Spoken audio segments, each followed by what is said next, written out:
اللہ تبارک و تعالی نے اسلام کو جب کامیابیاں اور کامرانیاں عطا کیں اور نبی پاک صلی اللہ تعالی علیہ وسلم کے دین کو اللہ نے غلبہ عطا کیا تو 9 ذی الحج میں حج فرض کیا گیا۔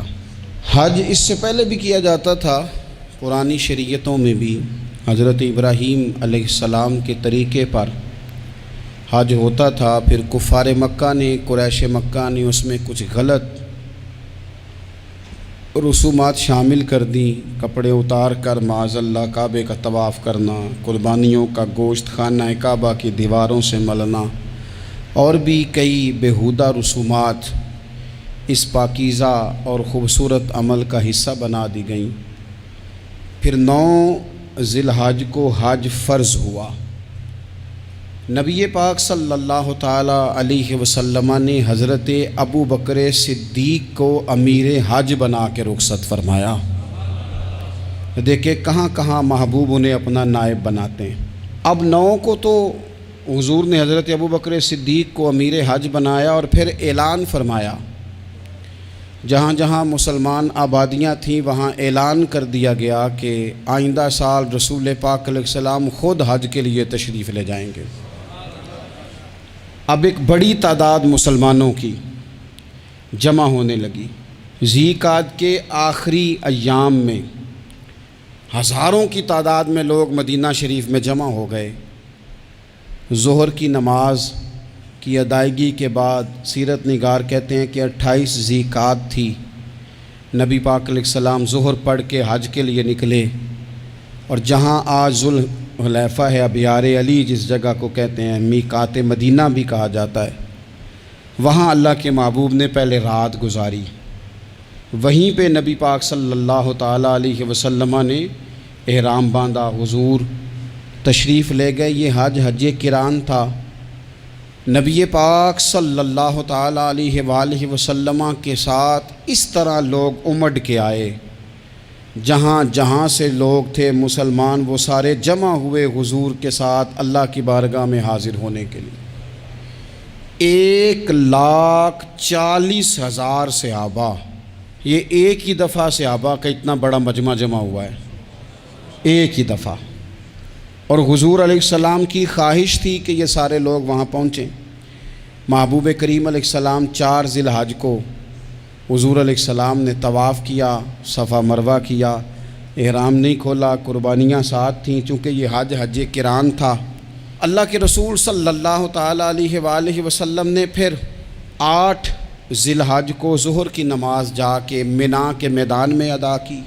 9 ذی الحج کو مسجد نمرہ کے پاس کوہ صبیر پر جب سورج کی کرنیں چمکیں، قربان جائیں کیا نظارہ ہوگا۔ لبیک لبیک کی صدا آ رہی ہے، دے کون رہے ہیں؟ مدینے والے محبوب صلی اللہ علیہ وسلم۔ حضور اس لشکر حسن کو لے کر، اس نور بھرے قافلے کو لے کے، یہ کون ہیں جو حضور کے ساتھ سارے نکلے ہیں؟ یہ کون ہیں سارے؟ یہ وہ فیروز بخت سعادت مند لوگ ہیں کہ ان میں سے جس نے ایک دفعہ بھی ایمان کی حالت میں حضور کو دیکھا اور پھر خاتمہ بالخیر بالایمان کے ساتھ دنیا سے رخصت ہوئے، یہ وہ لوگ ہیں کہ ولی اگر 60 سال بھی سارا دن روزہ رکھے، ساری رات نفل پڑھے، ہر برائی سے بچے، لیکن پھر بھی کسی صحابی کے قدموں کی خاک تک کو نہیں پہنچ سکتا۔ اور صحابی زیارت سے بنتا ہے، ولی عبادت سے بنتے ہیں۔ نبی پاک صلی اللہ تعالیٰ علیہ وسلم کے وہ سارے صحابہ کون ہیں؟ الصحابہ النجوم، یہ حضور کی چاروں جانب یہ چمک رہے ہیں، انہیں خود میرے نبی پاک نے ستارے فرمایا ہے۔ ایک سمت علی، ایک سمت عمر، صدیق ادھر، عثمان ادھر، ان جگمگ جگمگ تاروں میں بھلا مہتاب کا عالم کیا ہوگا؟ اور ہر کوئی فدا ہے بن دیکھے تو پھر دیدار کا عالم کیا ہوگا؟ تو نبی پاک صلی اللہ علیہ وسلم نے یہ وہ موقع تھا، 9 ذی الحج میدان عرفات، حضور صلی اللہ علیہ وسلم نے ظہر کی نماز ادا فرمائی اور پھر کچھ توقف کے بعد حضور کے لیے اونٹنی پر کجاوا سجایا گیا۔ حضور اپنی کسوا نامی اونٹنی پر سوار ہوئے، میرے محبوب نے خطبہ دینے کا ارادہ فرمایا۔ رب کریم نے ارشاد فرمایا الیوم اکملت لکم دینکم، آج میں نے تمہارے لیے تمہارا دین مکمل کر دیا ہے، مکمل ہو گیا دین، اس کے بعد کوئی اور دین نہیں آئے گا۔ اس آیت نے بتا دیا کہ حضور آخری نبی ہیں، دین مکمل ہو گیا، اب کسی اور پیغمبر کی، رسول کی، دین کی، کتاب کی ضرورت باقی۔ آج میں نے تمہارے لیے تمہارا دین مکمل کر دیا۔ اور کیا خوبصورت لفظ ہیں قرآن پاک میں، فرمایا وَأَتْمَمْتُ عَلَيْكُمْ نِعْمَتِي، اور آج میں نے تم پر اپنی نعمتیں تمام کر دی ہیں، نعمتیں مکمل کر دی۔ وَرَضِيتُ لَكُمُ الْإِسْلَامَ دِينًا، اور اللہ فرماتے ہیں میں نے تمہارے لیے دین اسلام کو پسند کیا ہے، یہ میری رضا ہے، یہ دین اسلام تمہارے لیے پسند کیا ہے۔ کوئی بندہ ساری زندگی مخلوق کی خدمت کرے، ساری زندگی رستوں سے کانٹے اٹھائے، ساری زندگی خیر کا کام کرے، کسی کو تکلیف نہ دے، لیکن اگر مسلمان نہیں نا، اگر کلمہ نہیں نہ پڑھتا، تو اس کی ساری عمر کی خیر بھی کسی کام کی نہیں۔ اس لیے کہ رب فرماتا ہے جڑ دین اسلام ہے، جڑ ہوگی تو پھر شاخیں قبول کی جائیں گی نا، تو اگر جڑ ہی سرے سے نہیں ہے تو خیر کرنے کا معنی۔ کچھ لوگ کفار کی، مشرکین کی تعریف کرتے ہیں کہ جناب بلے بلے اتنے ویلفیئر کام ہو رہے ہیں، تو یاد رکھو سب سے ضروری جڑ ہے۔ قرآن پاک میں رب تعالیٰ نے منافقین، مشرکین اور کفار کے اعمال کی بنیاد اس طرح کی بتائی ہے کہ جس طرح پتھر پر تھوڑی گرد پڑ جائے، ذرا ہوا کا جھونکا ہے یا بارش آئے تو پتھر صاف کا صاف ہو جاتا ہے، ان کے اعمال اس طرح کے ہیں۔ اس خیر کا کیا مطلب کہ جس خیر میں ایمان ہی شامل نہیں؟ جب تک بندہ مومن نہ ہو اس کا کوئی عمل بھی اللہ کی بارگاہ میں قابل قبول نہیں ہوتا۔ یہ آیت نازل ہو گئی، فرمایا دین مکمل ہو گیا۔ او میرے بھائیو، خدا را سوچو، کوئی شے مکمل نہیں دنیا میں، کوئی شے بھی۔ کروڑوں کا مکان بنا لو پھر بھی کوئی نہ کوئی نقص نکل ہی آتا ہے، کوئی دنیا میں شے مکمل ہے ہی نہیں۔ اگر کوئی شے مکمل ہے تو وہ مدینے والے رسول کا دین مکمل ہے۔ مکمل، جب ہم کہتے ہیں نا مکمل دین، تو لوگ سمجھتے ہیں تو شاید سادی سی بات ہے، یہ وہ والی بات ہے جو دنیا میں کہیں نہیں پائی جاتی۔ جب یہ آیت نازل ہوئی تھی نا، تو بخاری میں موجود ہے، ایک بہت بڑا یہودیوں کا عالم حضرت عمر فاروق رضی اللہ تعالیٰ عنہ سے کہنے لگا یہ جو تم پر آیت نازل ہوئی ہے نا کہ دین مکمل ہو گیا، یہ اگر ہم پر نازل ہوتی نا تو جس دن یہ آیت نازل ہوئی ہوتی ہم نے ہر سال اسی دن کو عید بنا لینا تھا کہ دین مکمل ہو گیا۔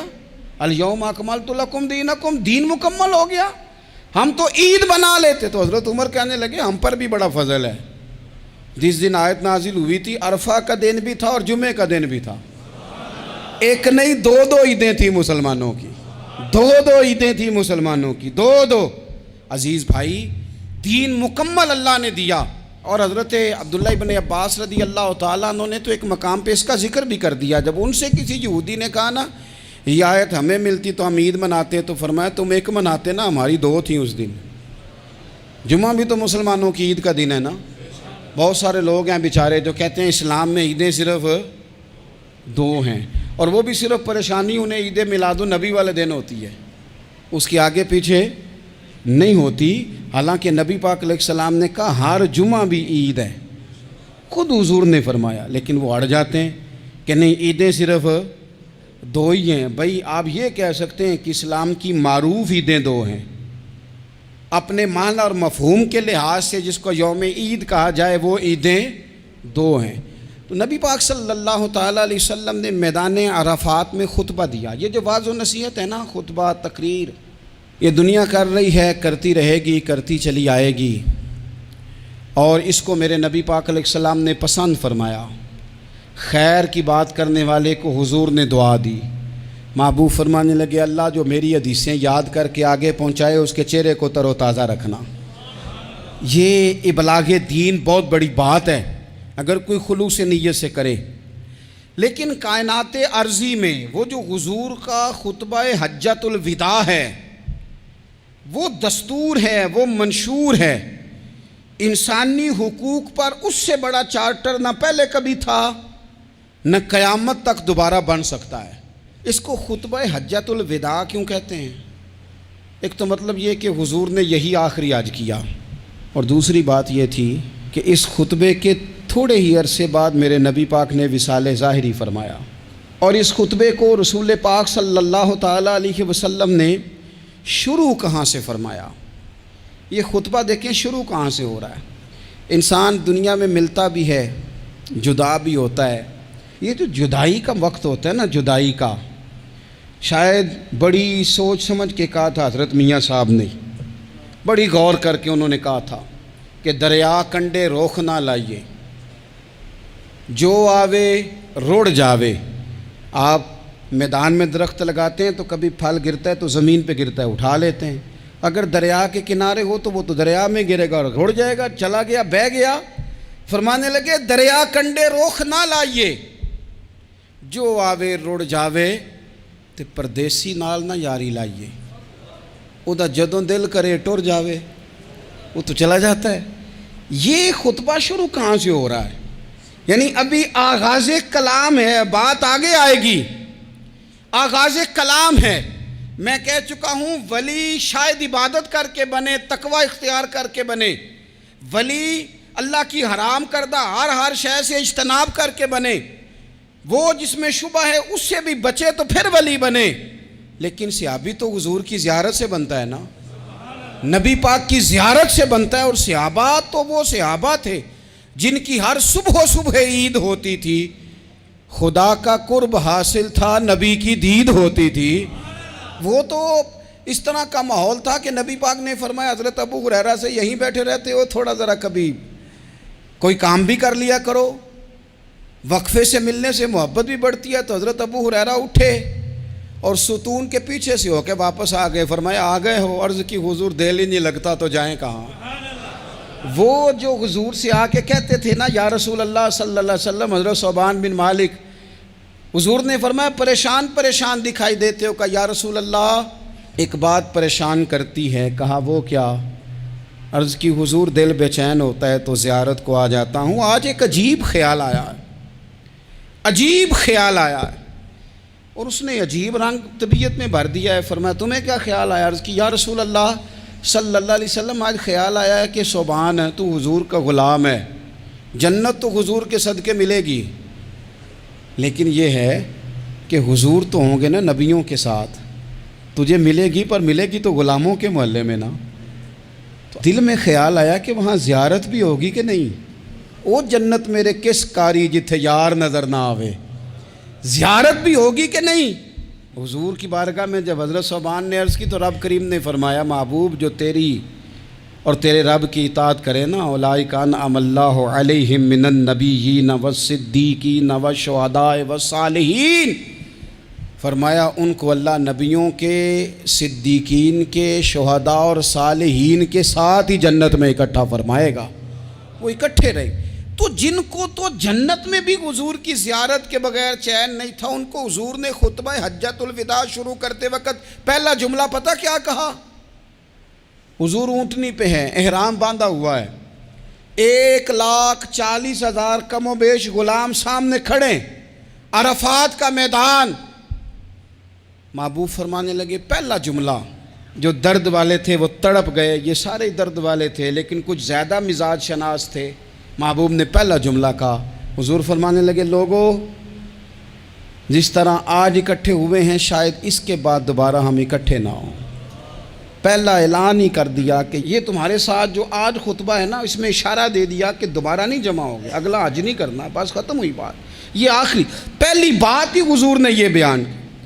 اب وہ اتنے دل نرم ہو گئے حضور کی بات سن کے، آنکھوں میں آنسو اس طرح آ گئے، طبیعت کا ملان اتنا بڑھ گیا کہ ہر ایک کا دل کشکول بن گیا، ہر طرف سے آہیں اور سسکیاں ہیں کہ حضور کے وہ جملے یوں صحابہ لے رہے تھے جب آپ سے کوئی کہہ دے کہ بھائی یہ وقت بس آخری ملاقات کا ہے، تو پھر انہوں نے وہ تو حضور کی ہر بات ہی توجہ سے سنتے تھے، پر یہاں جو انداز بن گیا وہ انوکھا بن گیا۔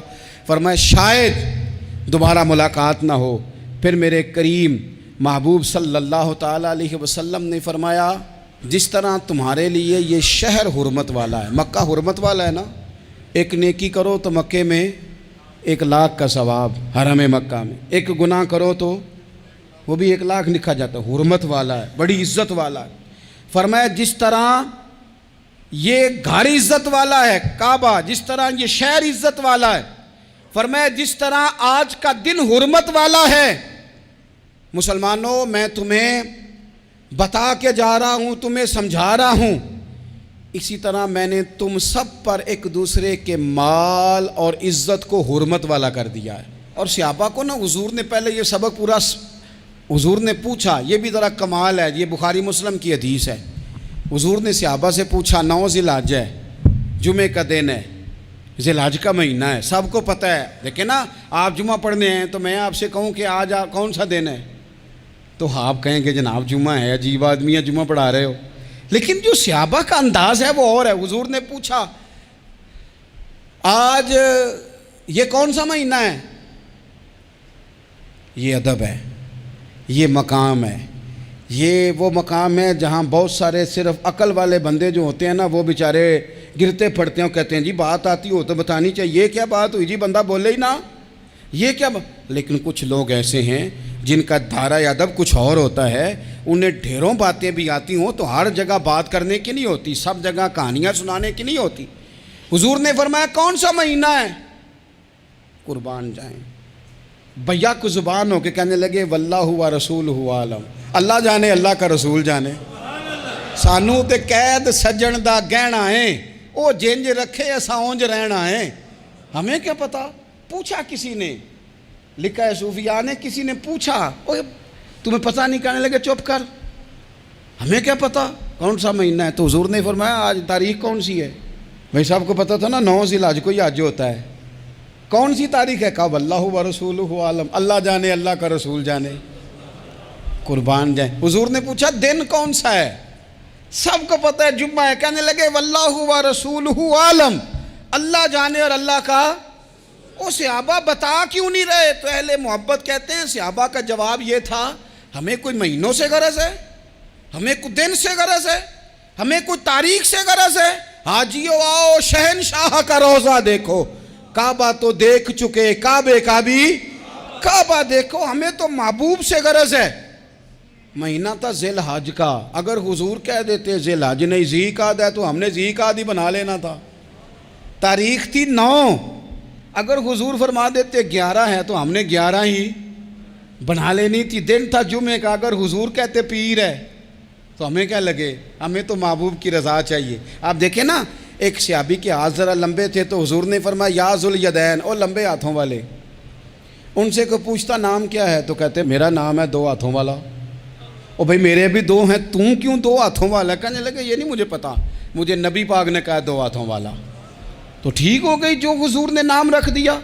تو حضور سید عالم نے پوچھا، پھر حضور نے حرمت یاد کرائی، فرمایا یاد رکھو یہ دن بھی بڑی عزت والا ہے، جمعے کا ہے، یہ مہینہ بھی بڑی حرمت والا ہے، ذی الحج کا ہے، یہ تاریخ بھی بڑی حرمت والی ہے، لیکن فرمایا جس طرح اس دن کی، اس شہر کی، اس مہینے کی تم نے عزت کرنی ہے، اسی طرح ایک دوسرے کے مال کا، ایک دوسرے کی عزت کا تم نے پاس کرنا۔ مسلمان بھائیوں خدا را یہ حضور کہہ رہے ہیں یار، نبی پاک نے کعبہ کے سامنے کھڑے ہو کے فرمایا بیت اللہ تیری بڑی شان ہے، تیرا بڑا مرتبہ ہے، لیکن فرمایا میرے مومن کی عزت رب کی نظر میں کعبے سے بھی زیادہ ہے۔ ہم کیسے بیٹھ کے یار، ہم کیسے جرأت کرتے ہیں کسی کی پگڑی کھولنے کی کونے میں بیٹھ کے؟ ہم اپنے گھر بیٹھ کے کسی پر تبصرہ کر گئے، کسی بندہ مومن کی عزت اچھال گئے، بالکل پتہ نہیں تھا بات کا اور ہم نے کہانی بنا دی پوری کی پوری، داستان سرائی کر گئے۔ صبح سے شام تک ہماری گپ شپ کا عنوان کیا ہے؟ کسی نہ کسی کا شکوہ، کسی نہ کسی کی شکایت، یہ ہماری گپ شپ ہے۔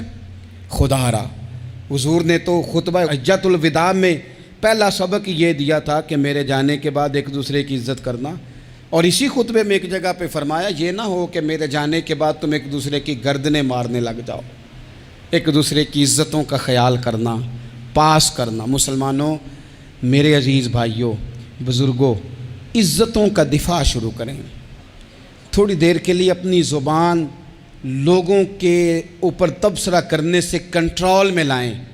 کچھ چیزیں ایسی، میں مختلف شہروں میں جاتا ہوں، جس شہر میں گئے وہاں لوگوں نے یہ کہا جناب یہاں جو مولانا ہے نا، بعض لوگ یہ باتیں بڑی چسکے لے کے سنتے ہیں، یہاں جو مولانا ہے نا وہ کچھ نہیں کرتے، آپ بڑے اچھے ہیں، یہاں جو پیر صاحب ہیں وہ بڑے گڑبڑ ہیں، آپ بڑے اچھے ہیں۔ تو میں ان سے کہتا ہوں کہ میں اس لیے اچھا ہوں کہ میں تھوڑی دیر کے لیے آیا ہوں، میں نے چلے جانا ہے۔ اور دوسری بات یہ کہ مجھے آپ جتنا مرضی اچھا کہہ لیں، میں نے رخصت ہو جانا ہے 2-3 گھنٹوں کے بعد۔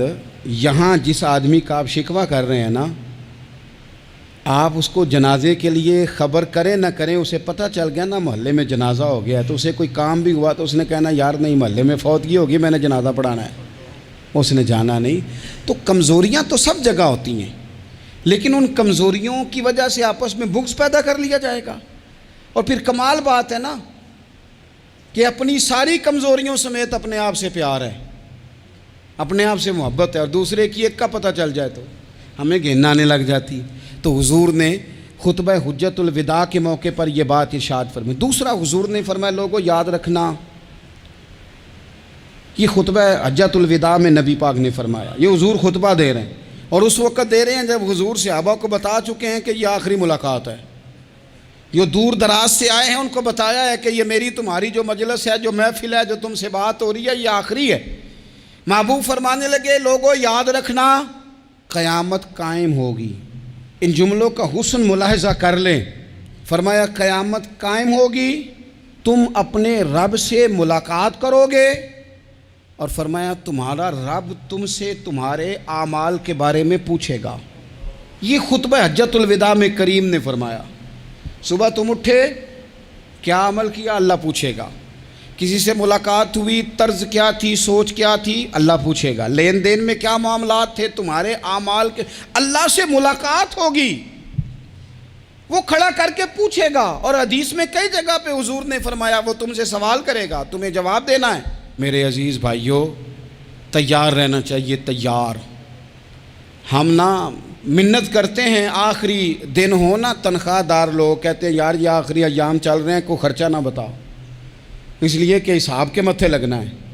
آخری دنوں میں، بجٹ کے دنوں میں لوگ پریشان ہوتے ہیں کہ حساب دینا ہے۔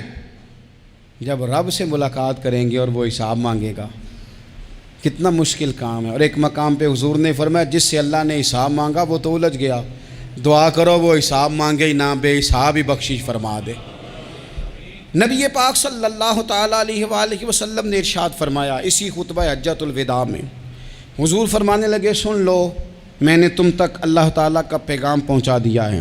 اب جس شخص کے پاس امانت رکھی ہو اس پر لازم ہے کہ وہ امانت اس تک پہنچا دے جو اس کا مالک ہے۔ ہم بہت سارے لوگ ایسے ہوتے ہیں، ہمارے پاس امانتیں ہوتی ہیں، کچھ بھی نہ ہو تو کچھ لوگوں کے راز کی امانت ہوتی ہے، کچھ بھی نہ ہو تو کچھ لوگوں کی باتیں ہم تک پہنچ جاتی ہیں، وہ راز ہوتا ہے، وہ امانت ہوتی ہے۔ مجلس کی گفتگو بھی امانت ہے، لیکن ہم امانتوں کا خیال نہیں کرتے، خیانت ہو جاتی ہے۔ بہت محتاط ہو کر اپنی زندگی میں امانتوں کا خیال کیا جائے۔ یا ایھا الذین آمنوا لا تخونوا اللہ والرسول وتخونوا اماناتکم وانتم تعلمون۔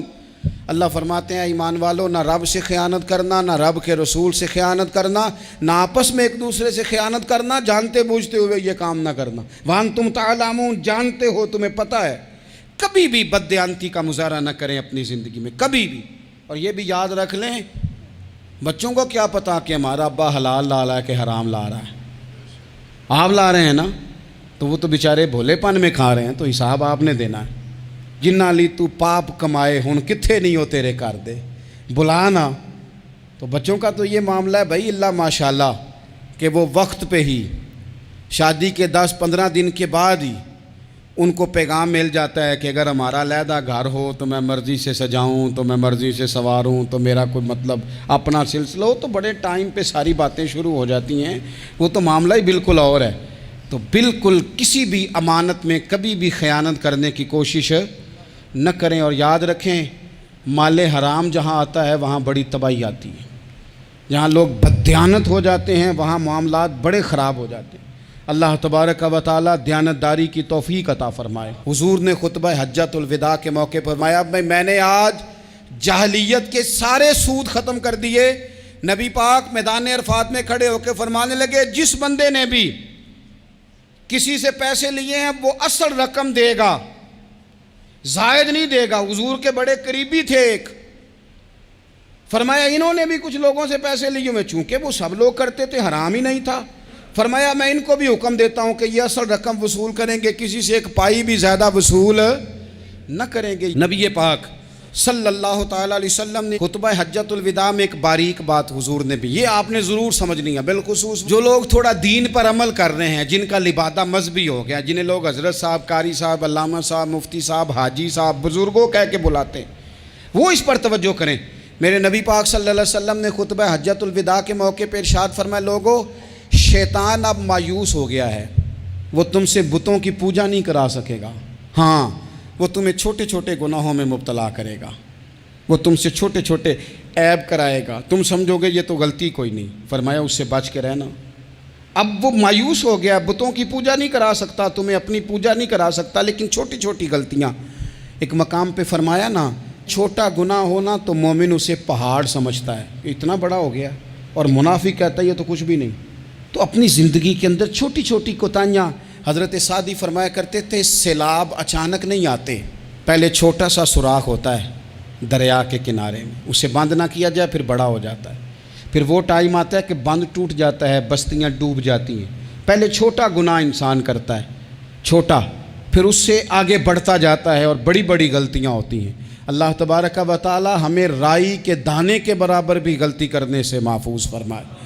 نبی پاک صلی اللہ تعالیٰ علیہ وسلم نے اسی موقع پر ارشاد فرمایا، لوگو اللہ سے ڈرتے رہنا، اور میں تمہیں عورتوں کے ساتھ بھلائی کی وصیت کرتا ہوں۔ فرمایا رب نے تمہیں اختیار دیا ہے، عورتیں تمہارے سپرد کی ہیں، ان سے اچھا سلوک کرنا۔ فرمایا اگر کبھی کوئی ان پر تمہیں سختی کرنی بھی پڑے تو اتنی کرنا جتنی ان کی غلطی ہو، ان سے درگزر کرنا، ان سے پیار کرنا۔ اسلام نے خاتون کو باقاعدہ حقوق دیے، باقاعدہ۔ صحیح بخاری میں حدیث ہے، یہ جو نوجوان ہیں، مطالعہ کرنے والے، پڑھنے سننے سمجھنے والے، یاد رکھا کریں ان چیزوں کو۔ حضرت بریرہ رضی اللہ تعالیٰ عنہ حضرت عائشہ صدیقہ کی کنیزہ ہیں، حضرت مغیث رضی اللہ تعالیٰ عنہ ایک صحابی ہیں، ان کی وہ اہلیہ ہیں، وہ اپنے خامد سے علیحدگی چاہتی تھی، ان کے خامد بڑی محبت کرتے تھے، علیحدہ ہونا نہیں چاہتے تھے، خاتون رہنا نہیں چاہتی تھی۔ انہوں نے بڑی سفارشیں کرائیں کہ میرا خامد، میری بیوی مجھ سے صلح کر لے، حالانکہ وہ خاتون کنیز ہیں، خادمہ ہیں، کوئی بڑے قبیلے سے بظاہر تعلق نہیں۔ بالآخر انہوں نے گزارش کی، سیدہ عائشہ صدیقہ رضی اللہ تعالیٰ عنہ سے کہا، کچھ اور ذرائع اختیار کیے۔ حضرت مغیث نے رضی اللہ تعالیٰ عنہ، ان کے شوہر نے، کہ نبی پاک علیہ السلام کی خدمت میں عرض کریں حضور میری سفارش کریں کہ یہ مجھ سے صلح کر لیں۔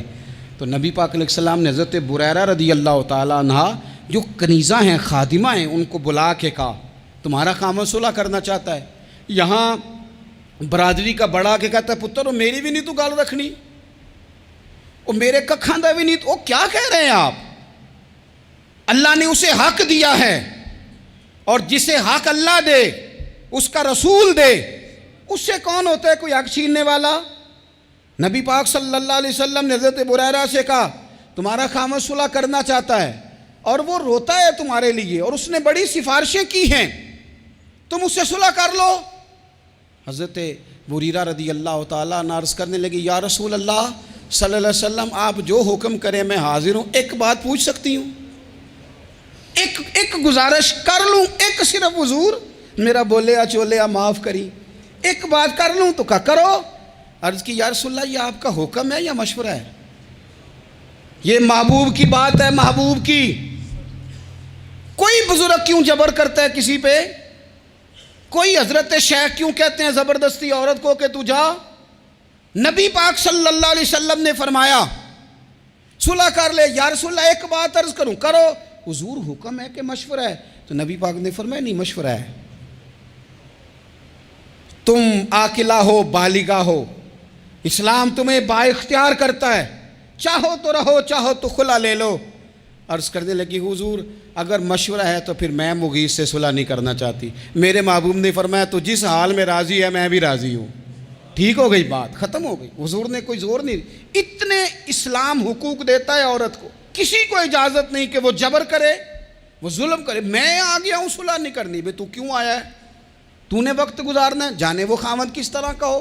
تو نبی پاک صلی اللہ علیہ وسلم نے خطبہ حجۃ الوداع کے موقع پر فرمایا عورتوں کے ساتھ اچھا سلوک کرنا. اللہ تبارک و تعالی جو حج پڑھا جا رہا ہے اس کے صدقے پوری امت پر اپنا فضل.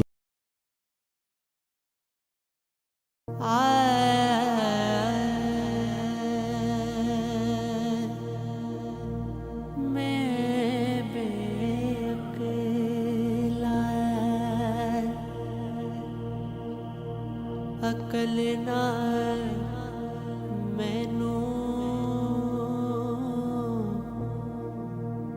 ساریاں لجا شرماں تینوں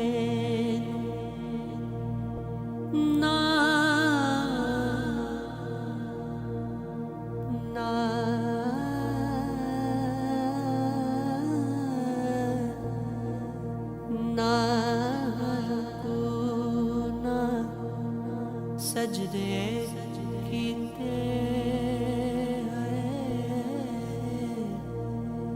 پھر بھی رب میں آکھاں